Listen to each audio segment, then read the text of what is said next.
BMG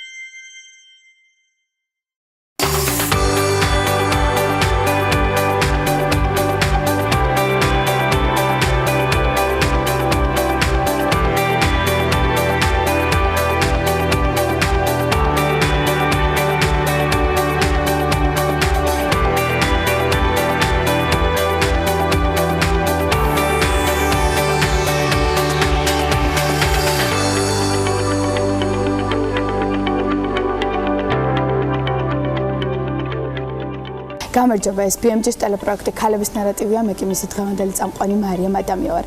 წლების წინ, როდესაც ადამიანები სტაბილურ სამსახურს ელოდნენ იმ მოტივით, რომ დრო სრულად საკუთარი ბიზნესისთვის დაეთმოთ, მაშინ სიტყვა სტარტაპი ასე ხშირად არ გამოიყენებოდა. რეალურად საქართველოში არც დღეს აღიქვება ტერმინი სწორად, თუმცა ამაზე ოდნავ მოგვიანებით ვისაუბროთ. დღეს კი სტარტაპერებზე მოდით თქვენი ყურადღება შევაჩერო.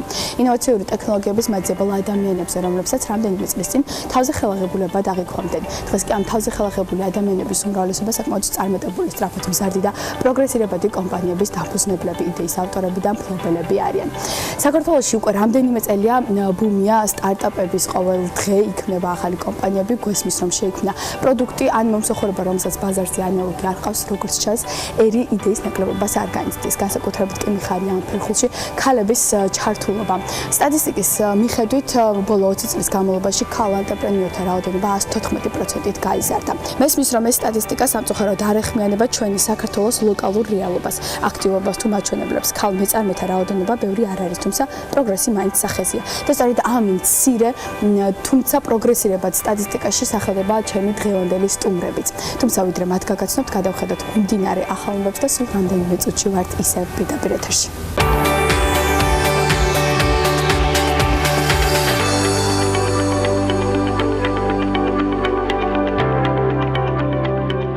ნიკო ფიროსმანის ნამუშევრები გერმანიაში დიუსელდორფის ხელოვნების მუზეუმში გამოიფინება. ინფორმაციის კულტურული მემკვიდრეობის დაცვის სააგენტო ავრცელებს. გამოფენაზე 10 ნოემბრიდან 2019 წლის 10 მარტამდე ქართველი მხატვრის ნამუშევრები: მალაკნების ქეიფი, ხილის დუქანი, ორთაჭალის ტურფა და ნატურმორტი პაბლო პიკასოს, ამადეო მოდილიანის, მარკ შაგალის, ვასილი კანდინსკის, კაზიმირ მალევიჩისა და სხვათა შედევრებთან ერთად გამოიფინება. ამჟამად ნიკო ფიროსმანიშვილის სტილოები ვენის ალბერტინას მუზეუმშია გამოფენილი. ბალეტის 200-წლიანი ისტორიის განმავლობაში პირველად დიდ ბრიტანეთში ყავისფერი და ბრინჯაოსფერი პუანტები შექმნეს. საბალეტო ფეხსაცმელი ფერადკანიანი მოცეკვავებისთვისაა განკუთვნილი. ევრონიუსის ინფორმაციით დღემდე ფერადკანიანი მოცეკვავები პუანტებს შესაბამის ფერში სცენაზე გამოსვლის წინ თავად ღებავდნენ და ამაში დიდ დროს კარგავდნენ. ყავისფერი და ბრინჯაოსფერი პუანტების დამზადება ბრიტანულმა კომპანიამ Fried of London უკვე დაიწყო. ცნობილმა ბრიტანელმა ურბანისტმა მხატვარმა ბენქსიმ საკუთარი შედევრის რეპროდუქცია შექმნა და ის ლონდონის ექსელ ცენტრში მსოფლიო ტურისტულ ბაზრობაზე გამოფინა. როგორც SBS News-ი იუწყება, ინსტალაციას გამყოფი კედელი ბეთლემში ჰქვია. რეპროდუქცია დანგრეულ კედელს წარმოადგენს, რომელიც ბეტონის ორი ნაწილისგან შედგება და მათზე პალესტინელი და ისრაელელი ბავშვები ანგელოზების სახით არიან გამოსახული. ორიგინალი გრაფიტი ბეთლემში სასტუმრო ვალედ ოფის გვერდით აგებულ გამყოფ კედელზე ხატია. თანაც ისე რომ მისი დანახვა სასტუმროს პრაქტიკულად ყველა ნომრიდანაა შესაძლებელი. ინსტალაციით ბენქსი იმის თქმას ცადა, რომ კედელი ოდესღაც აუცილებლად დაინგრევა. სიბრძნე სიცრუისა გერმანულ ენაზე გამოიცა პროექტი ქართული წიგნის ეროვნული ცენტრის ხელშეწყობითა და გამომცემლობა Edition Orient-ის მიერ განხორციელდა. ინფორმაციას წიგნის ეროვნული ცენტრი ავრცელებს. სულხან-საბა ორბელიანის იგავარაკების გერმანულენოვან თარგმანზე ჰაინ ფენრიხმა იმუშავა. რაც შეეხება წიგნის ილუსტრაციებს, ის ზურამ ჭედლიშვილს ეკუთვნის. სიბრძნე სიცრუისა მე-17 საუკუნეშია დაწერილი და 150-ზე მეტ იგავარაკს აერთიანებს. მანამდე გერმანულ ენაზე გამოიცა იაკობ გოგებაშვილის იავნანამ რაქნა, შოთა რუსთაველის ვეფხის ტყაოსანი და 3 ქართული ჰაგიოგრაფიული ნაწარმოები.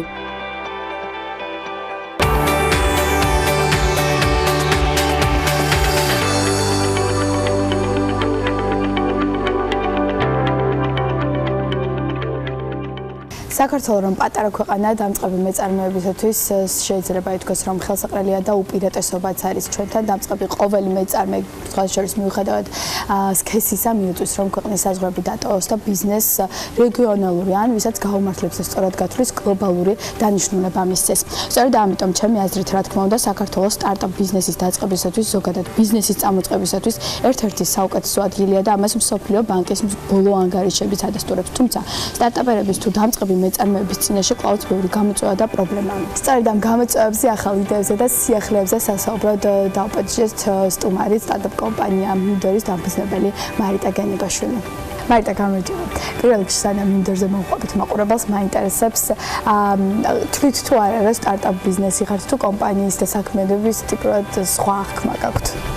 გამარჯობა მარიამ, დიდი მადლობა მოწვევისთვის პირველ რიგში. კი, სტარტაპის ესე ვთქვათ, განმარტება თუ შეგვიძლია ვთქვათ, არის ის, რომ სტარტაპ კომპანიას ერთ-ერთი მთავარი მომენტი რაც უნდა ქონდეს, არის რომ უნდა იყოს ინოვაციური. თორემ ანუ ახალი დაწყებული ბიზნესები არის უამრავი, ანუ შეიძლება მაგალითად სალონი გავხსნათ ქუჩაში, ვთქვათ, ჩვენს უბანში, მაგრამ ეს არ იქნება სტარტაპი, იმიტომ რომ ეს არ იქნება ინოვაციური ბიზნესი. ანუ სტარტაპის კატეგორიაში გადის ბიზნესი იმ შემთხვევაში, თუ მას აქვს რაღაც ინოვაციურობის კომპონენტი. შესაბამისად, ჩვენი დღევანდელი კომპანიები, რომელსაც მე და ჩემი მეუღლე ერთად მართავთ, უკვე მესამე წელია რაც სტარტაპერობაში გადავედით, ასე ვთქვათ, სამივე კომპანია ითვლება სტარტაპად, იმიტომ რომ პრინციპში ქართული ბაზრისთვის სამივე იყო და არის სიახლე. ინოვაციურ ტექნოლოგიებს ეფუძნება ხო? კი, ანუ ან ბიზნეს პროცესის ინოვაციურობა უნდა იყოს, ან სერვისი უნდა იყოს ინოვაციური, ან პროდუქტი, ასე შემდეგ, ანუ სადღაც რომელიღაც კომპონენტში ინოვაციურობა უნდა ქონდეს. მაგალითად, ინებეჯი იყო პირველი კომპანია და პრინციპში რამდენიმე პატარ-პატარა კონკურენტები არიან, მაგრამ დღესაც ლიდერი კომპანია ამიმართულებით, რომ დიეტური საკვების, სრული საკვების, ანუ 4-ჯერადი კვების ადგილზე მიტანის სერვისის შესთავაზა მომხმარებელს. თავისთავად არის ონლაინ მაღაზია და ესეც საკმაოდ ახალი სიტყვა ქართულ ბაზარზე და პლუს თვითონ სერვისის სპეციფიკა, რომ მომხმარებელი აკეთებს ესე ვთქვათ გამოწერას სრული სპექტრის მენიუსი და საუზმეს ადგილი ვახშამი წახემსება სრულად მისდის ყოველდღიურად იმისთვის, რომ მეორე დღეს დაბალანსებულად და ჯანსაღად იკვებოს. მარიტა, ინებამდე მივხვდით, თუმცა მანამდე მინდა რომ მოვყვეთ მაყურებელს რას გულისხმობს მინდორი, რომელიც ქართულ ბაზარზე სულ ახლა-ახალს გამოჩნდა.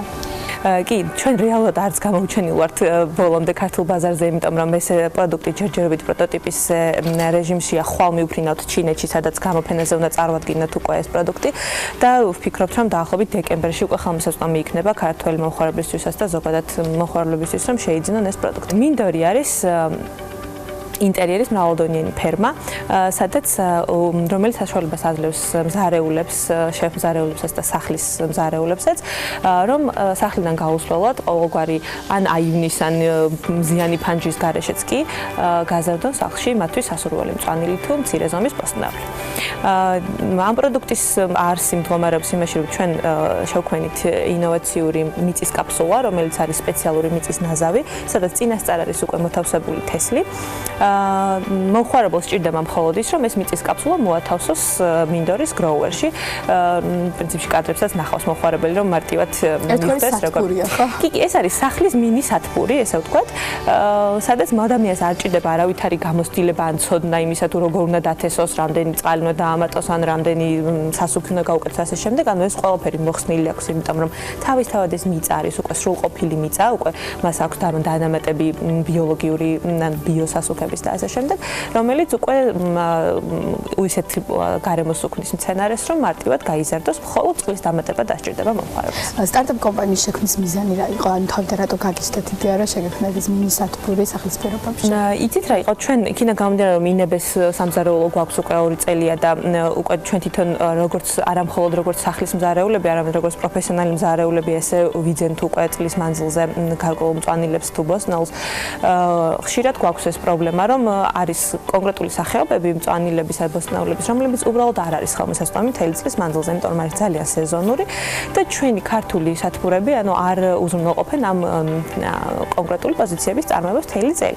მაგალითად, რუკოლა, მაგალითად, ბაზილიკი, რომლებიც ძალიან მოთხოვნადია განსაკუთრებით ევროპული სტილის სამზარეულოებისთვის, მაგრამ რეალურად არის მხოლოდ ძალიან მცირე ხნით ხელმისაწვდომი ქართულ ბაზარზე. შესაბამისად, ჩვენ ვიფიქრეთ, რომ მოდით რაღაც შეგვექმნა ისეთი პროდუქტი, რომელიც საშუალებას მოგცემდა მცირე რაოდენობით, იმ რაოდენობით კონკრეტულად რაც კონკრეტულ ადამიანს სახლის პირობებში ან რესტორანს სჭირდება, უკვე ადგილზევე მოვიყვანოთ, იმიტომ რომ სათბურში ამის მოყვანა უბრალოდ ქართულ ბაზარზე არის არარენტაბელური. ან იმხელა მოთხოვნაც არ არის, რომ დიდმა სათბურებმა დიდი რაოდენობით აწარმოონ ეს მწვანილი, მაგრამ სამაგეროდ არიან რაღაც მცირე რაოდენობის, მაგრამ კარგი ხარისხის რესტორნები და ვთქვათ სახლის მზარეულები, რომლებიც გატაცებული არიან კულინარით, რომელსაც სჭირდებათ წლის მანძილზე და არა აქვთ. შესაბამისად, ეს ზუსტად ამის ჩანაცვლება გვინდოდა. მეორე ძალიან დიდი რამ რისი მიღწევას გვინდოდა არის ის, რომ ეს მინდორში მოყვანილი მწვანილი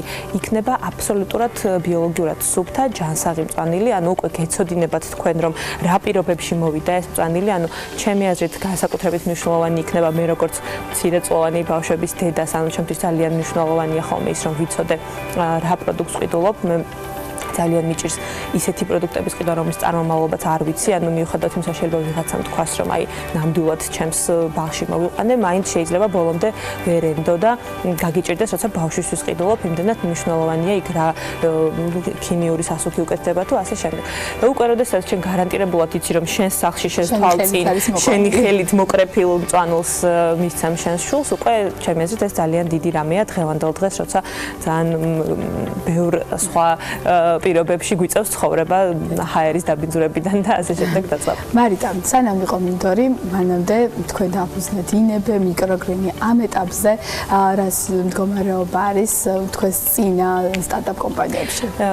კი, ინებ არის კარგ ეტაპზე ახლა, იმიტომ რომ ფართოვდებით, გადავდივართ ახალ სამზარეულოში, იმიტომ რომ საკმაოდ გაიზარდა ჩვენ პროდუქტზე მოთხოვნა და ვეღარ ვეტევით იქ, სადაც აქამდე ვიყავით და ახლა გადავდივართ ახალ სამზარეულოში. გვაქვს რამდენიმე ახალი პროექტი, ახალი მიმართულება, რომელსაც ვიმატებთ და დეველოპმენტის პროცესში ახლა ამ ეტაპზე და ზუსტად ახალ სამზარეულოს დასრულებასთან ერთად გაეშვება ეს ახალი მიმართულებებიც, რამდენიმე მიმართულებით აპირებს განვითარებას ინებ. თუმცა ისევ რჩებით, რა თქმა უნდა, ჯანსაღი კვების და ჯანსაღი ცხოვრების წესის ფარგლებში. რაც შეეხება მიკროგრინს, მიკროგრინიც ამ ეტაპზე ვართ გაფართოების პროცესში, დავასრულეთ მოლაპარაკებები სომხეთთან და უკვე ექსპორტზე გაგვაქვს სასომხეთში ჩვენი მიკრომწვანილი და ძალიან გვიხარია ეს ამბავი, იმიტომ რომ სასომხეთი არის საკმაოდ განვითარებული სარესტორნო ბაზრის მიმართულებით, საკმაოდ კარგი დონის რესტორნები და კაფეები აქვს და ძალიან დიდია დაინტერესება, იმიტომ რომ რეალურად ესეთი სათბური იქ არ არის ჯერჯერობით და უკვე ყავს კონტრაქტორი კომპანიები, რომლებსაც სისტემატურად და სტაბილურად ჭირდებათ ჩვენი პროდუქტი და უკვე დავიწყეთ ყოველკვირეულად ექსპორტი სასომხეთში. ძალიან გვინდა სხვა ქვეყნების დამატებას ნელ-ნელა, თუმცა რაღაც ეტაპობრივად ამ მიმართულებით მოკლედ განვითარებას ვგეგმავთ. მინდორიც რაღაც რეალურად მიკროგრინის ლოგიკური გაგრძელებაა, ასე ვთქვათ, მიკრომწვანილიდან უკვე მზასრულ მწვანილებზე ავედით და გადავედით. რა ეტაპზე იქცევა უკვე სტარტაპ კომპანია ბიზნესად სერიოზულ? იცით რა არის, ჩემი აზრით ამ შეკითხვას როცა გვისვამ ხოლმე, სულ პასუხობ, რომ ალბათ დრო არის ერთ-ერთი მთავარი მაჩვენებელი, იმიტომ რომ ვთქვათ, 10 წელი არ შეიძლება კომპანიას ერქვა სტარტაპი, ანუ პირველი 3-4 წელია ალბათ სტარტაპი თავის სტარტაპის კატეგორიაში, შემდეგ უკვე გადადის ბიზნესის კატეგორიაში, ჩვეულებრივი ბიზნესის, ასე ვთქვათ, ტრადიციული ბიზნესის, უკვე იქ დგება რამდენად რენტაბელურია ეს ბიზნესი თუ არ არის რენტაბელური. ანუ სტარტაპს აქვს იმისი ფუფუნება, რომ არ იყოს ბოლომდე რენტაბელური თავის სტარტაპობის ხანაში, ანუ შესაძლებელია, რომ პირველი 2-3 წელი ან 4 წელიც პოზიტიური არ იყოს მისი შემოსავლები, მაგრამ დიახ, ანუ მოგებაზე არ იყოს გასული, თუმცა თუ რაღაცა პერიოდში თქვა 3-4 წელიწადში ეს ეტაპი არ დადგა, უკვე უნდა ჩავთვალოთ ალბათ, რომ ვერ გამართლდა ამ სტარტაპის მოლოდინები და რაღაცა პივოტირება უნდა მოხდეს ბიზნეს მოდელის იმისთვის, რომ უკვე წარმატებულ ბიზნესად გადაიქცეს. იმიტომ 10 წელი არ შეიძლება რომ ვარქვათ, რომ ეს არის სტარტაპი და იმიტომ რომ სტარტაპია, აქვს უფლება რომ მოგება არ ქონდეს. მესამე სტარტაპს წავ და აუცილებლად უნდა გითხო ის დაბრკოლებები, რაც აი წლების განმავლობაში გადაგდა როგორც დამწყები მეწარმეს რა იყო ქვეყანაში, რაც ხელს უშლის დამწყები მეწარმეების განვითარებაში. იცით რა არის ყველაზე დიდი დაბრკოლება, რომელსაც რაღაც სხვადასხვა გზებით უნდა ვებრძოლოთ და უკვე არის გზები ამასთან საბრძოლველი, არის ბაზრის სიმცირე, რომელ ბაზარზე ჩვენ ვცხოვრობთ. ანუ უბრალოდ ეს არის მოცემულობა, რომელიც უნდა მივიღოთ, რომ ჩვენ ვართ ქართულ ბაზარზე, რომელიც არის ძალიან პატარა ბაზარი და დაბალი მყიდველობა უნარიანობის მქონე ბაზარი.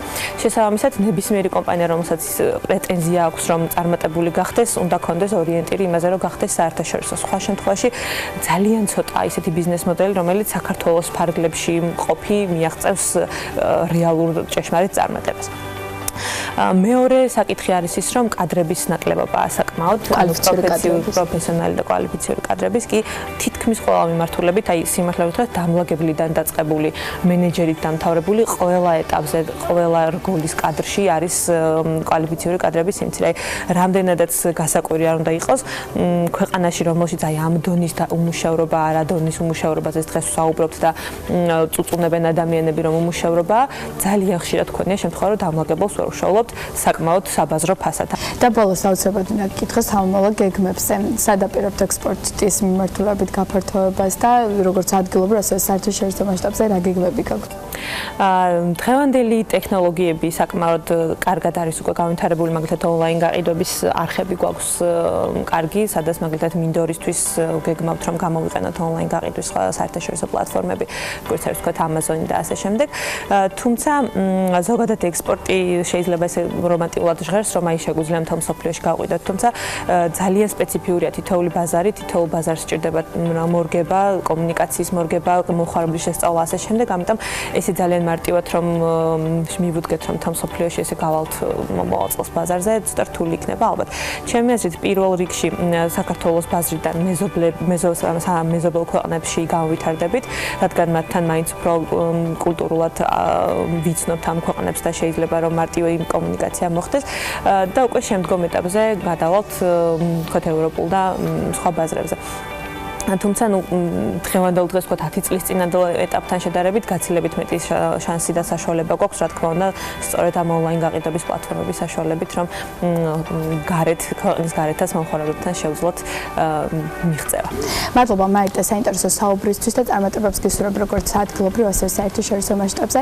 ქალების ნარატივის არეალში კი კიდევ ერთი სტარტაპი და სტარტაპერი მოექცა, რომელიც საქართველოში არა, მაგრამ ნიუ-იორკში ნამდვილად იმკვიდრებს თავს ქართული ტრადიციული კერძებს. Cheeseboat-ის ქართული რესტორანია, სადაც ნიუ-იორკელები აჭარულ ხაჭაპურსა და ქართულ კერძებს მიირთმევენ. ოჯახური ბიზნესის დიდია ნეთი დავითაშვილს მაშინ გაუჩნდა, როდესაც მიხვდა, რომ პროფესიით მუშაობა ნიუ-იორკში საცხოვრებლად საკმარის შემოსავალს ვერ მოუტანდა. ყველიანი ნავისა და ქართული რესტორნის შესახებ დეტალებს მისი დამფუძნებლები ნეთი და მარიამ დავითაშვილები მოგუყვებიან, რომლებიც როგორც აღნიშნე ნიუ-იორკში ცხოვრობენ, ამიტომ მათთან დაკავშირება Skype-ის მეშვეობით შევძელით და ჩანაწერს პირდაპირ ეთერში გთავაზობთ. ნეთი მარიამ გამარჯობა და მადლობა იმისათვის, რომ დატვირთული რეჟიმის მიუხედავად გამონახეთ დრო ჩვენთან სასაუბროდ. პირველ რიგში მაინტერესებს რესტორნის შექმნის იდეა საიდან გაჩნდა და კონცეფციაზე რომ უფრო ცლად მოგვიყვეთ. რესტორნის იდეა გაჩნდა იქიდან, რომ ქართული ღვინო და ქართული საჭმელები დაიწყო წერა თვითონ ამერიკაში და ძალიან ბევრი ადამიანი დაინტერესდა, ჩემი მეგობრები ასე ვთქვათ. და მივხვდი, რომ არ იყო ბევრი არჩევანი თვითონ ნიუ-იორკში. იმის მიუხედავად, რომ ძალიან დიდი დიასპორაა ქართული ნიუ-იორკში. იდეა გაჩნდა ესე, мотиваცია იყო ფული, რა თქმა უნდა, და უნივერსიტეტის დამთავრების შემდეგ მინდოდა რომ წავიმოწყო რაღაც სხვა, იმიტომ რომ დიზაინით ვერ ვშოვებდი ფულს. რა არის ის განსაკუთრებული ნიშა, რაც დაიმკვიდრა უკვე ამერიკაში და რატომ მირჩევენ როგორც ამერიკელები, ასევე სხვა ეროვნების წარმომადგენლები ნიუ-იორკში Cheeseboat-ს და რატომ დადიან თქვენს რესტორანში, რა განასხვავებს მას სხვა კვების ობიექტებისგან? ალბათ იმიტომ რომ არა მარტო ქართული სამზარეულო გვაქვს ჩვენ, ანუ გათანამედროვებული ქართული სამზარეულო გვაქვს. მაგალითად აჭარული ხაჭაპური ჩვენ საქართველოში როგორც ვიცით, მხოლოდ ეს ყველით და კვერცხის გულით და კარაქით, ნუ როგორც კლასიკური, ეგეც გვაქვს რა თქმა უნდა, მაგრამ ასევე გვაქვს 20 თუ 25 სხვადასხვა აჭარული. ანუ ყველი არის ისევე როგორც ჩვეულებრივ აჭარულში, მაგრამ აი შრიმპები აქვს ზემოდან ზოგს, პროშუტო, სოკო, სპინაჩი, ძალიან ბევრი რაღაც, ქართული, ბეკონი, ქათამი და ასე შემდეგ. და ანუ შეუძლია ნებისმიერ კასტომერს აირჩიოს თავისი აჭარული, როგორც აი ანააწყოს თვითონ, აი მაგალითად შრიმპიც უქნას, სპინაჩიც, სოკოც და ანუ როგორც მოუნდება ისე გააკეთოს. რა არის გარდა რა თქმა უნდა აჭარული ხაჭაპურისა ყველაზე პოპულარული კერძი რესტორანში? ხინკალი. ძალიან უყვართ საფერავი, ქვევრის. ქინძმარაული უყვართ ძალიან. ხაწითელი უყვართ ძალიან. და წინანდალზე გვეკითხებიან ძალიან ბევრს, იმიტომ რომ გვიწერია რომ წინანდლის ისტორია და ასე შემდეგ. ეს ძალიან აინტერესებთ მენიუში გვაქვს შეტანილი. რა იყო წინაღობები და ბარიერები, რაც ბიზნესის დაწყების დროს შეგეჩეხათ, რა პრობლემების დაძლევა მოგიხდათ უცხო ბაზარზე ქართველებს საინტერესოა ეს? მე პირადად ერთ საუგნიშნავ რომ ვიყავი პატარა, ასე ვთქვათ, რესტორნის ბიზნესისთვის მით უმეტეს, ვიყავი 27 წლის და პირველი პრობლემა ის იყო, რომ თავი უნდა დამკვიდრებინა და ძალიან ხშირად სერიოზულად არ აღმოთხოვდნენ. როცა მივიდიოდი შეხვედრაზე ან ლიცენზია იყო ეს თუ ფართის ნახვა იყო და ალბათ უპირატესობას ანიჭებდნენ კორპორატიულ მას რა ქვია კლიენტს და ასევე მამაკაცებს. და აუცილებლად უნდა გკითხოთ სამომავლო გეგმები როგორია, რას გეგმავთ თუ ახლოს მომავალში სადაპირებთ გაფართოებას? ახლა მომავალში გეგმავთ ასე ვთქვათ fast food-ი, ანუ სწრაფი cheeseboat-ის გაკეთებას, რაც იქნება ალბათ მანჰეტენზე და გვინდა გადავიტანოთ ჩრდილოეთით, ანუ ტეხასისკენ და კოლორადოსკენ cheeseboat-ი. და აუცილებლად კიდევ ბოლოს გკითხავთ რეკომენდაციებს ქართველებისთვის, რა უნდა გაითვალისწინონ ქართველებმა, რომლებიც მოღვაწეობენ ნიუ-იორკში და ახლა იწყებენ ბიზნესს, რა სირთულეების დაძლევა მოუწევთ მათ და რა უნდა გაითვალისწინონ იმისათვის, რომ საკუთარი თავის რეალიზაცია მოახდინონ უკვე ამერიკულ ბაზარზე. რას ურჩევდით უკვე დამწყებ მეწარმეებს? ჩემი აზრით შრომა. ძალიან ამერიკაში ძალიან დიდი მარკეტია და ასევე კონკურენცია და ძალიან ბევრი შრომა საჭირო, არ დაგეზაროთ შრომა და რა თქმა უნდა ამბიციები, არ დანებთ. მადლობა გოგოება, თქვენ ძალიან საინტერესო და ამომწურავი ინფორმაციისთვის. ჩვენ კი თქვენი აჭარული ხაჭაპურისა და რესტორნის შესახებ ფურცლად სიუჟეტში ვნახავთ.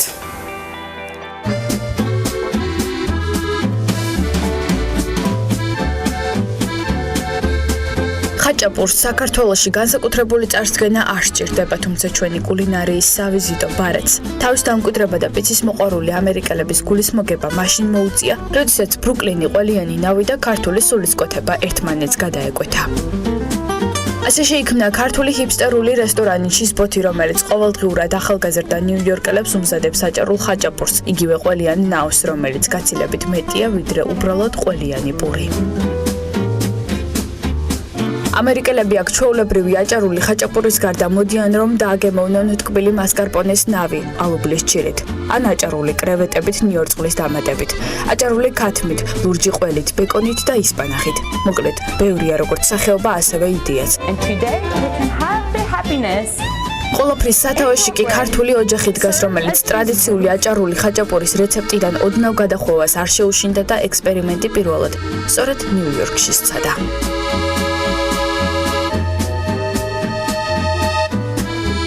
საბოლოოდ სხვა შტატებში გაფართოებასაც გეგმავენ. დაიწყება სან-ფრანცისკოთი, გაგრძელდება ტეხასით და საბოლოოდ ყველიანი ნავი გაცურდება ჯერ მთელს ამერიკაში, შემდეგ კი ევროპის მასშტაბითაც გაფართოვდება. მადლობა ჩემს რესპონდენტებს და მადლობა თქვენ რომ იყავით ჩვენთან ერთად.